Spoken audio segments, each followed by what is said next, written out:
Le blanchiment d'argent. Le blanchiment d'argent est l'action de dissimuler l'origine de fonds obtenus illégalement pour les faire apparaître comme légitimes. Définition et principe.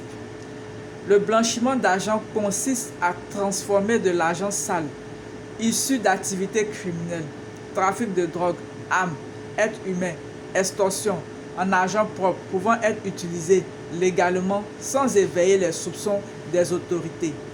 Il s'agit d'une infraction pénale prévenue par le Code pénal français, notamment aux articles 324-1 et 222-38, qui sanctionnent la dissimulation, le placement ou la conversion de fonds issus d'infractions.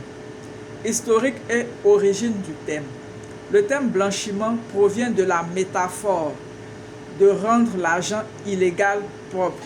Historiquement, il est associé aux blanchisseries utilisées par la mafia américaine dans les années 1930 pour légitimer leurs revenus.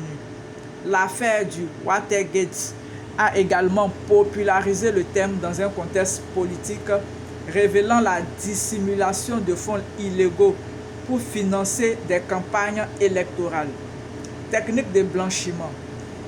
Les méthodes sont variées et évoluent avec le temps.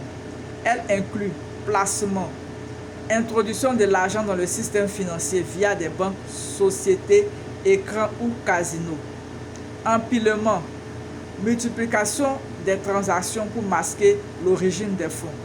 Intégration, réinjection de l'argent dans l'économie légale, par exemple via l'achat de biens immobiliers ou d'entreprises. Les nouvelles technologies comme les crypto-monnaies compliquent la traçabilité et facilitent certaines formes de blanchiment. Dimension internationale. Le blanchiment d'argent est un phénomène mondial, représentant entre 2% et 5% du PIB mondial selon le FMI, et impliquant des réseaux criminels organisés qui opèrent à l'échelle internationale. Les enquêtes financières visent à retracer l'origine des fonds, identifier les réseaux et permettre le gel ou la confiscation des avoirs illégaux. Conséquences légales. Le blanchiment d'argent est un délit grave. Les auteurs peuvent être poursuivis et condamnés à des peines de prison et à des amendes importantes. La lutte contre le blanchiment est encadrée par des réglementations nationales et internationales, notamment par le groupe d'action financière GAFI. Ce que vous devez retenir, si vous utilisez votre entreprise ou bien je sais pas quoi pour du blanchiment d'argent, comme on le voit très souvent, surtout notamment ces temps-ci en Afrique, des jeunes gens qui créent des sociétés, qui créent des fondations et on ne voit aucune trace. On ne sait pas d'où vient le financement, d'où viennent les chiffres. On les voit, ils font des activités pompeuses. Bon, en tout cas, ils étalent leurs biens. Ils ne peuvent pas justifier la traçabilité de ces fonds. Donc la plupart du temps, on les accuse de blanchiment d'argent et on mène des enquêtes sur eux.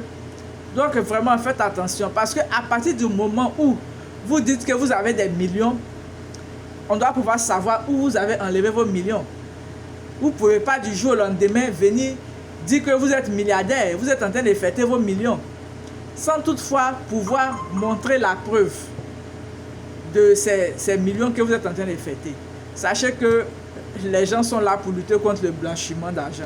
Donc si vous venez montrer à tout le monde que vous avez des millions, c'est que vous êtes sûr de prouver l'origine de vos fonds. Les fondations et les entreprises fictives que vous créez là ne pourront pas vous sauver. Sur ce, en tout cas, bonne journée à vous et attention à vous. Merci.